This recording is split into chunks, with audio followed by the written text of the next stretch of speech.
It may not do it. Huh? It may not do it. What? The creepy smile. Oh. Day 57. 57.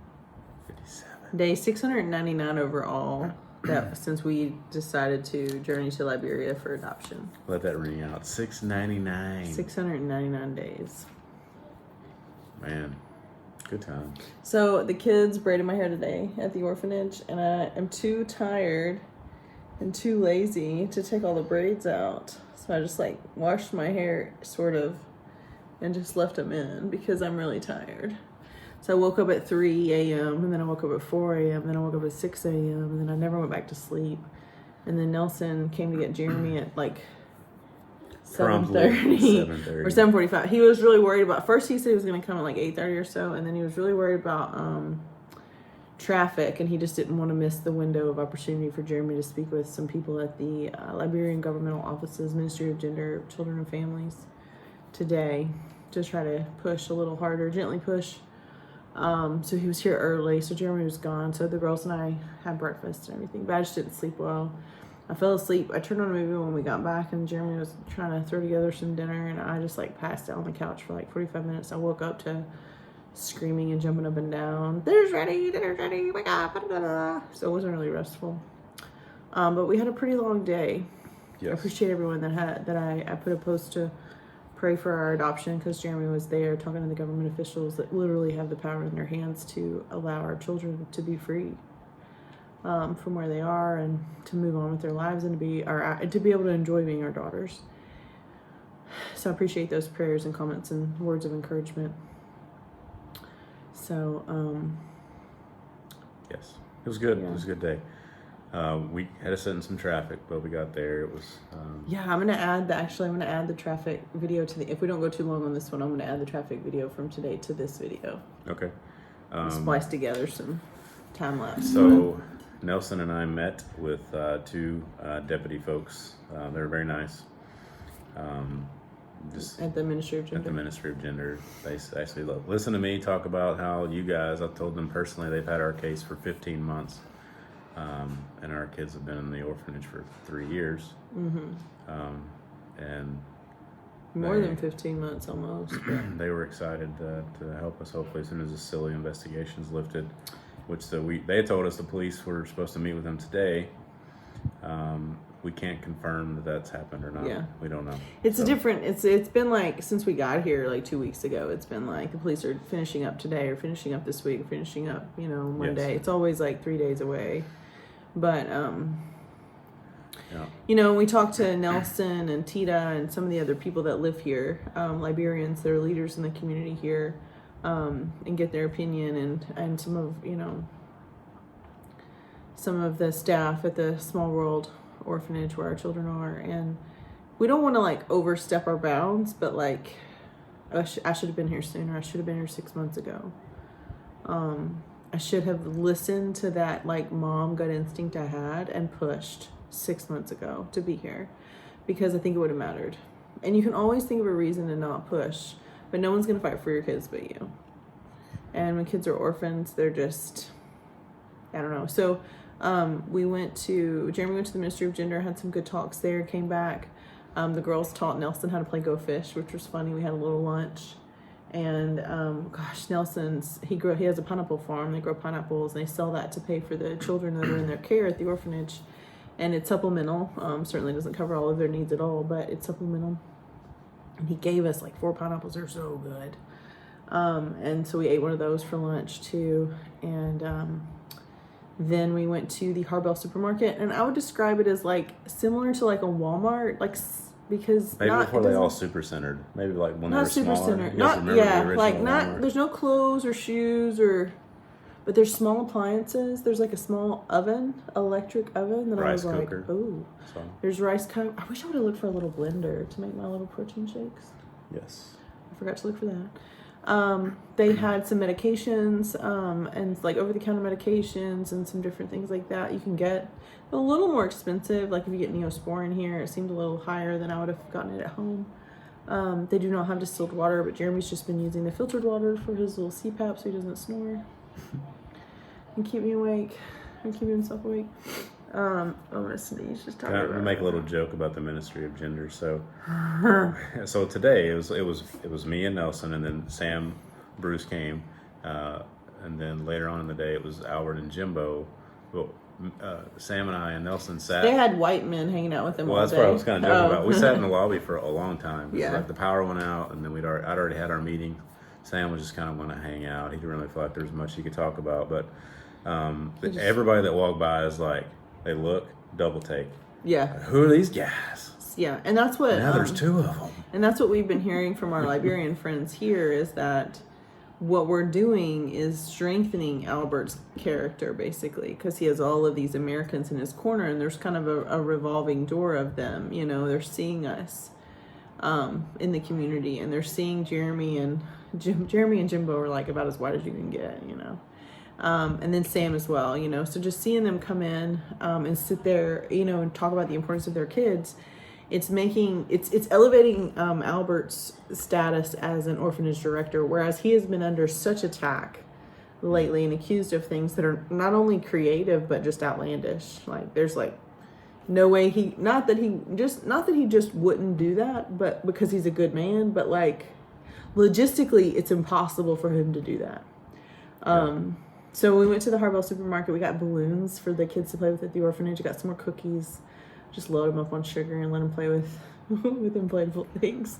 And they really liked the balloons. It was a lot of fun. They said happy birthday on the balloons, but it's nobody's birthday. But it was a lot of fun. But And then you I got scoped the out. animal balloons too, like the ones you can. Yeah, we got those. the I long, just skinny grabbed ones. both types of balloons because I wasn't sure exactly what we were going to find. Because I grabbed the skinny long balloons first, and some of the girls made some pretty creative things with it. We're trying to make sure the babies didn't eat the balloons. So there's that. There's that.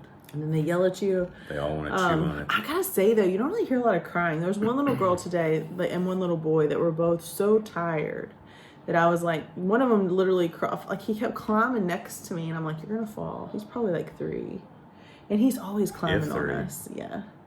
And he just finally like, I just put him in my lap, and he like put his head down on my chest, and I was like, just stay here. I'm tired of trying to catch you from falling off this concrete gazebo that we're sitting at.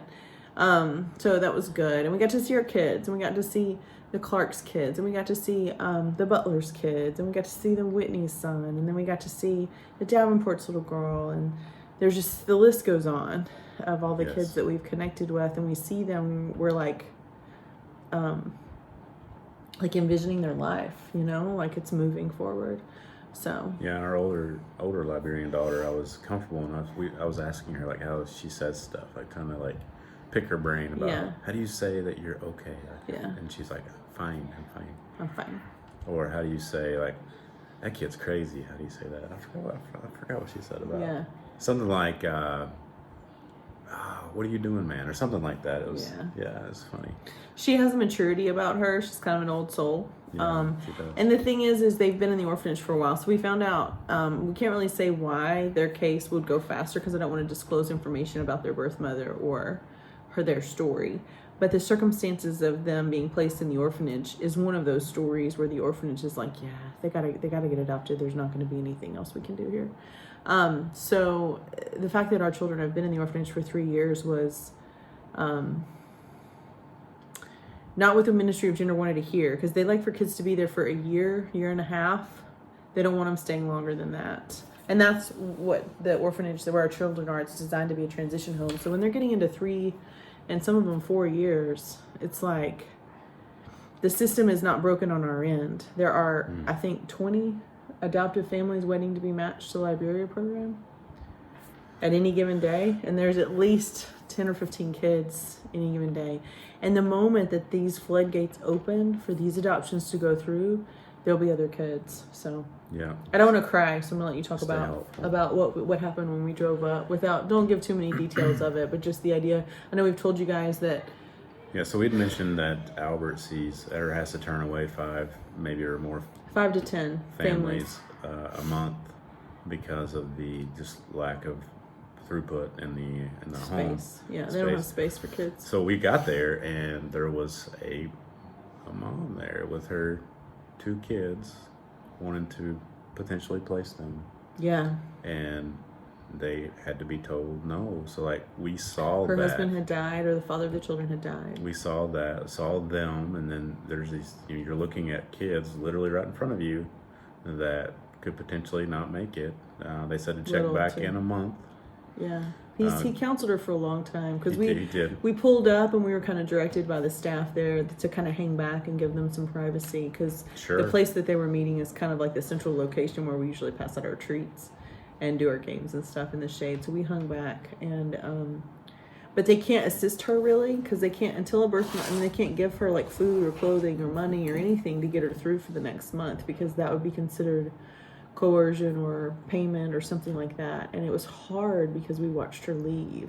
I don't think I've ever been more disgusted at my country because they're the reason for all Yeah. this, and they're slowing it down and hurting people. And we saw them today, the direct pain. We saw it happen, and even though it happens, you could tell like the climate of the kids, because like our youngest child that we're adopting was still at school, so they have kind of grade levels, and our kids are only 18 months apart, but there's clearly a difference in their like academic abilities already. So they go to different classes. So one of them is home by 2, one of them's home by 4. They go early, like they go in shifts, and they go to a small little private Christian school down the road. That's like a 2-minute walk.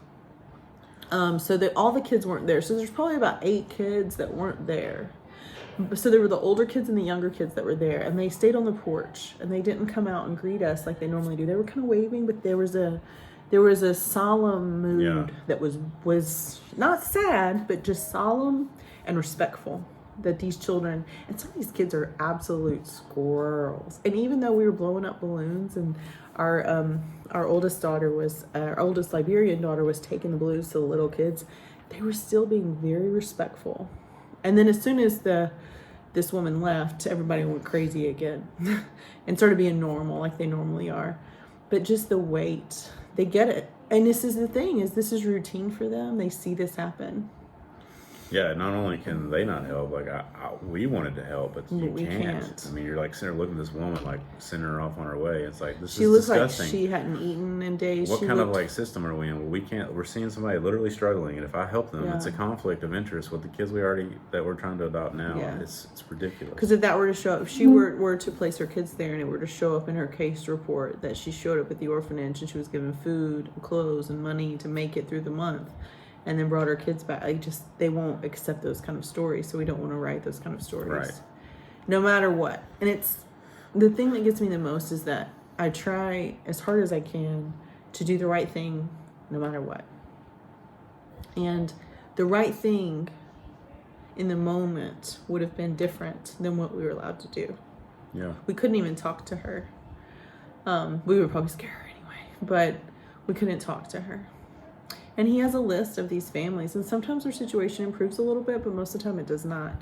And he will try to circle back, but they basically just walk up to the door and knock. And they come in, and he explains to them what adoption means. And it's not, they have kind of a very informal foster system here where you can ask your friend or family member or neighbor to take your kids in for indefinite amounts of time, and that does happen. And they just do it. They consider it their child, and they move forward, which is what was happening with our daughters. I think young in life, I think they had an aunt that was caring for them in a similar circumstance until she was unable. So there's the gravity of that situation. It's hard. So Yeah, it's hard. one good news is we had thought that there was one family that had gotten sent back to immigration in the U.S. to be denied, and that they were going to have to file rebuttals and appeals to try to finish their adoption. We're pretty depressed about that, but actually that hasn't happened yet. It was my misunderstanding because I thought that they had been sent back to USCIS, but they have not yet. So there's a small window of time where maybe they won't be sent. It could be because we're pushing here, they're pushing there, their families are pushing, their families are so, they miss them so much because they're another family that was able to pull full-time parenting their children for greater than a month before they had to return them to the orphanage. And so we're hopeful that situation will not get sent back to USCIS because it's been a long time since the embassy gave bad feedback to them about their case, I guess. So we don't really know all the details of their case, but we do know that they've been waiting the longest for approval from the embassy at this point, and I think it's been since October that they were here. and finish their Liberian adoption. So November, December, January, February, that's 4 months. So usually when it gets in that time frame, that's when families start to really get nervous that they're going to get the notice of intent to deny. And most of the time when you get a notice of intent to deny, it's extremely difficult to overturn. And they have to give reasons for it, but they won't admit they're wrong ever, so. But they haven't. So that family is in a different type of limbo than we're in. But the bottom line is today, the right thing for the kids, the woman that walked in that was unable to place her children in the orphanage today, the right thing is for her case to stay clean of our interference, so that one day those children may be able to find permanent families if that's what they need.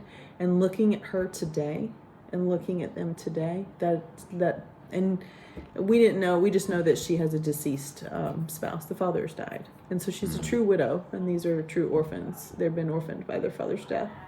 So we can't help her because their case needs to stay clean. But as a mom, as a person, as a Christian, as just an observer, it was our country at its worst. Because even though the U.S. Embassy and the U.S. government didn't directly cause that insult on that mom today, we are here, ready to adopt our children. There are 17 kids. As of this week, there'll be 16, but there are 17 kids taking up 17 beds in that orphanage that have families that are financially ready, emotionally ready, spiritually ready, physically ready, legally ready, And of those kids, there are now going to be 3 of the families here. So 1 will drop down. But 17. So, and half of the children of that 17, they're taking up space. The 17 that would have filled those spots in the last 6 to 9 months, half of them will not live till their 5th birthday. So if you are watching this and you have not reached out to your congressional leadership in your state, you need to do that today. If you have not reached out, if you haven't reposted our videos and you haven't told our story to like your friends, your neighbors, your church, all your people, then you need to do that today, because that optics and strong voices repetitively and loudly is the only thing that gets the U.S. government to do anything differently. And we're not asking them to rewrite any laws. We're asking them to follow the laws that are already there to protect these kids. Yep. And if you, and be decent I've never humans. wanted to throw up so badly, but have to pull myself together and blow up balloons and give out cookies to these kids. I keep hearing, and it's just maddening in other countries, like our embassy is better. Like they literally will be like, you go in to adopt a kid, you will get the notification that day that it's like, it used to be that way here. Good. It used to be that way here. You got the email by 4 o'clock in the afternoon. So you go in at 10 in the morning, at 4 o'clock in the afternoon, you were buying your plane tickets. It's all about this, or doing your next step. Somebody's personal vendetta or whatever, or they're trying to pretend to stop trafficking, and it's like a ready, fire, aim situation. I'm like, go to Florida. Go to the Texas border.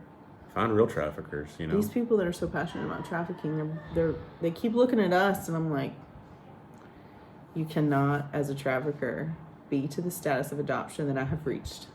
You just cannot. There's no way you can do it. People come to our house all the time. I had to go to the doctor. Foster parents. I had to go to the doctor to adopt. We are STD free. They make sure you don't have. Why does that matter? Nobody knows. Reasons. Nobody knows. Why would it matter? I feel like that should be offensive somehow to somebody. I'm sure it is. Anyway. So, not that you would automatically have an STD if you're a trafficker. I'm not saying that, but the level of intimacy that these people explore into your life so that you can internationally adopt or adopt at all or foster at all is a system that appears to be creating more paychecks for government officials rather than protect the kids that need it. Yes. So, it's the unintended consequences of government meddling. I don't know if it's unintended or not. Or intentional. I feel like they sold their soul to the devil and they're making me pay the tab. So these days are long because, I spend, 4 or 5 hours out today. Yes, and Nelson, man, he's so funny. I really do think it was so funny to watch him. We taught him how to play Go Fish with our kids, and I thought it was so funny, And it's good for them to see him, because, our other kids that are American born, Liberia is new for them. And it's good for them to see good leaders like Nelson. And Nelson's got some stress. He's responsible for a lot of people depending on him. And sometimes he's like, I don't know exactly how we're going to, but God, he just says things. He says, God will make a way, God will make a way, God will make a way. And I believe that. Yeah. But I don't want to need a freaking divine intervention every time somebody in America does the right thing. It should be like I just don't. instinctual. We are beyond this. So we're not even to that part yet. So right now we're still trying to work with the Liberian government and convince them to not be scared of the U.S. government and just do their job. Because we've heard that they're just scared that they're going to have they're not going to be able to travel back and forth to the United States for educational purposes or to visit and learn or just experience the culture there.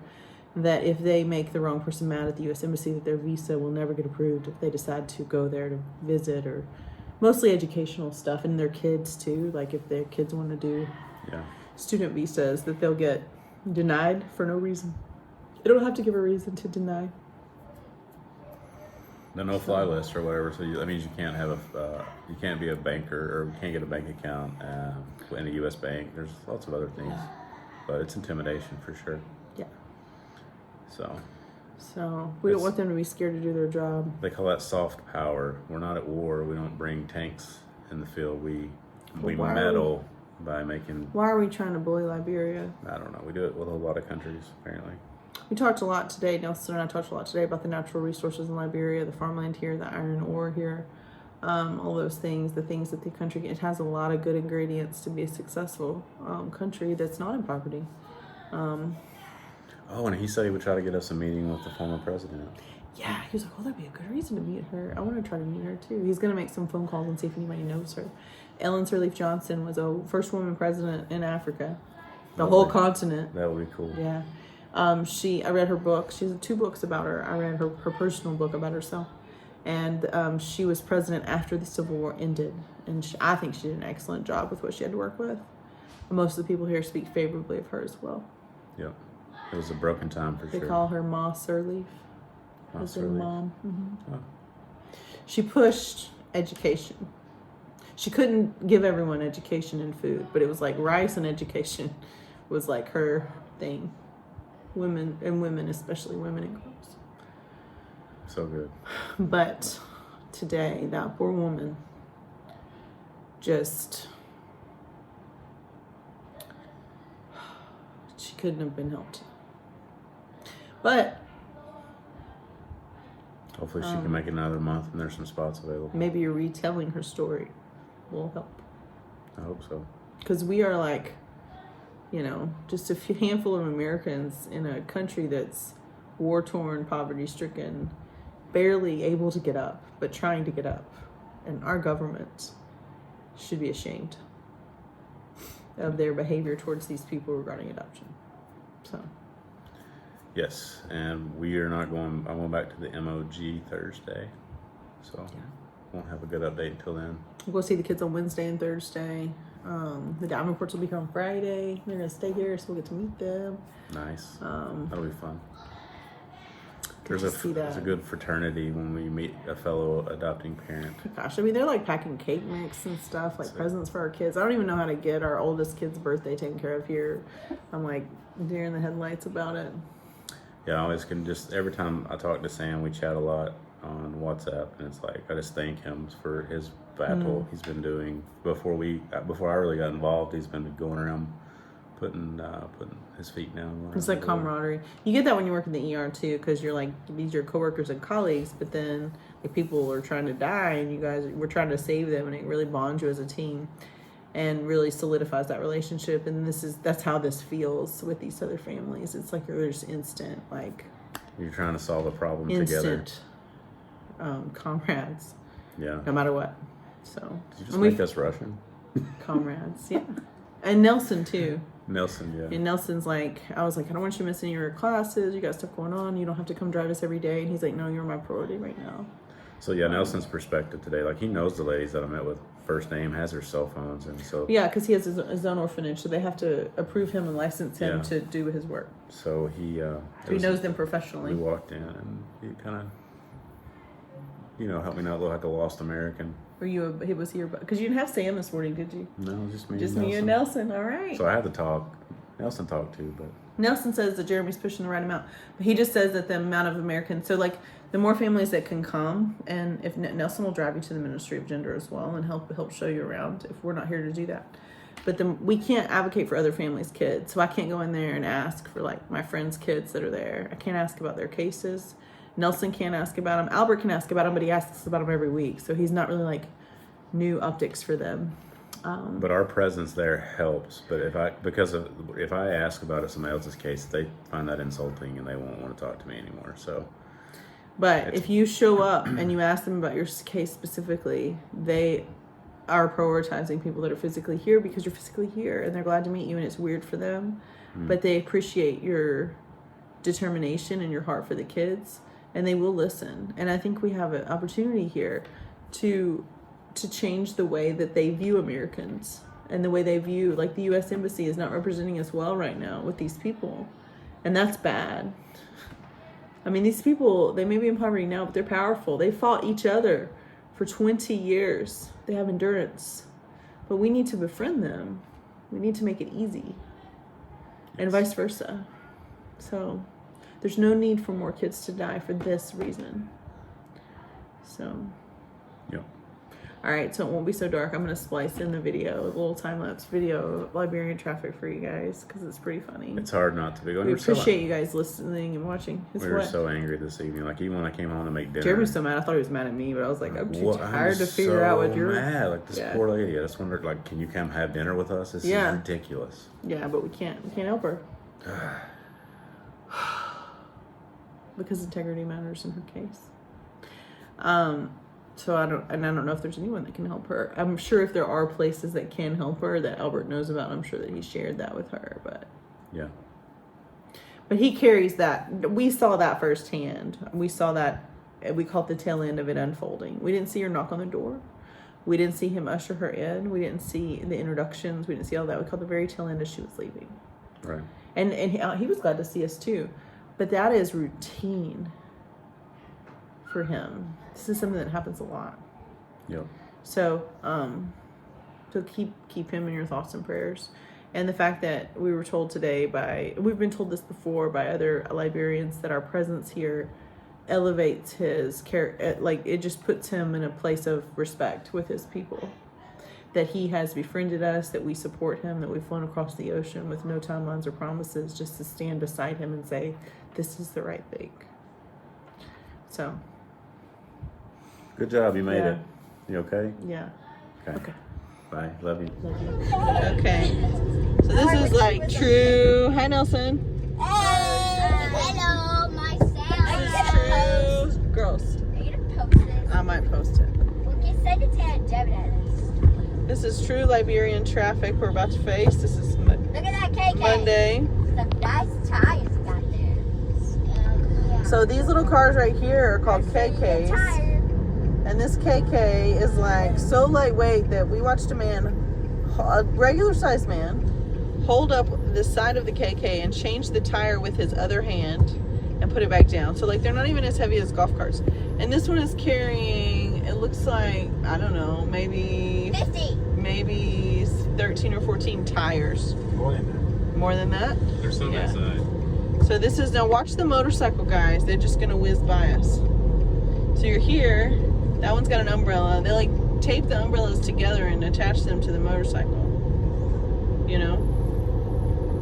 Now Nelson's got his pretend police light there. We're not using it now. No. Someone's using their real police light, it looks like, because they have the right license plate. We're not using our fake police yet. But people will just be on the side of the road selling things. I've heard that some of these people that are selling things on the road were like kids that were vulnerable and got kind of forced into this profession because their parents couldn't take care of them, and this is kind of their life, so they don't get a lot of good schooling.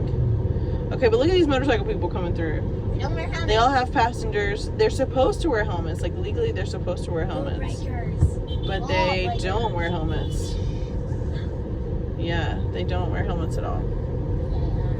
And then we're just sitting here. We're following the rules, you know. There's a little Equinox Toyota over there. But, like, you see these little KK cars coming through and these motorcycles. And they will go 5 deep on these motorcycles. They're like little Honda motorcycles. They're nothing crazy. I haven't seen any Harleys. But yeah, all you're doing is laughing. But this is what traffic can be. So we came out this way, it really wasn't bad at all. Now we're going back and it's just, you know. And Nelson likes to take us on all the side streets if he can, so that we can, you know, avoid traffic. But there's another motorcycle person. That one didn't have a passenger. And then, so on the side of the road, they'll have these people that sell gas in like glass jars, because a lot of the motorcycles have small tanks and they'll run out of gas while they're waiting in traffic and they'll have to refill. So they'll like price gouge a little. So the glass jar gasoline is super expensive. But if you're gonna break down, then I guess it's good, right? And gas here today was what, $4.43 a gallon? Yeah, so $4.43 a gallon. Oh my goodness, that KK's got more tires in the back. Look at it. I'm gonna zoom in. So that little KK car is literally big enough that, like, I mean, like our kids could probably pick it up if they all work together. They could probably pick it up and move it. And it has tires in it and on top of it. So I mean, I guess it's an honest living. Then I guess we can lift it. We're getting a little bit closer now. So yeah, this is traffic in Liberia. So like over there too. So there's a double line there, and people are just sort of like going anyway against on the other side. So this is 2 lanes, and so if there's room across that double line over there, people just go on the other side. And even if there's oncoming traffic, they kind of keep going. So. And then people are selling like peanuts and bread and all this stuff on the side of the road. I wonder where that KK is going with all those tires. Tire shop. Tire shop. See, there's 3 people on the same motorcycle. 2 people. We saw a baby. 3 people. We've seen it looked like a family of 5 people. Wow. That guy's holding a bucket. We've seen him holding mattresses. We've seen him holding windshields. They'll like hold a windshield or a door, and they'll get on a motorcycle and just drive down the road. And technically you're supposed to wear helmets in Liberia, but they don't. So those people over there, they're like totally on the other side of the double line, and they don't even care. Then one lady has a broom. They're just pushing through. There's 3 people. And people just walk across the street. Yeah, they have some crosswalks here and there, but there you go. There's all the tires and wheels for sale. I bet you guys go through some tires. And then these guys are just sitting on top of something over there. No seatbelts. Hi, friends. It's like on top of a truck or something. And they bounce. Maybe they'll tell everybody to go. They bounce things up the Yep. And they honk no matter what. So like in the US we honk if we're mad, but they just honk just to announce that they're coming by. And then there's people selling stuff too. I bet this is prime for selling though, because if people sit in traffic long enough, they'll probably just buy something. Right? Alright. There we go. That was one video. Traffic Jam in Liberia. jam in Liberia.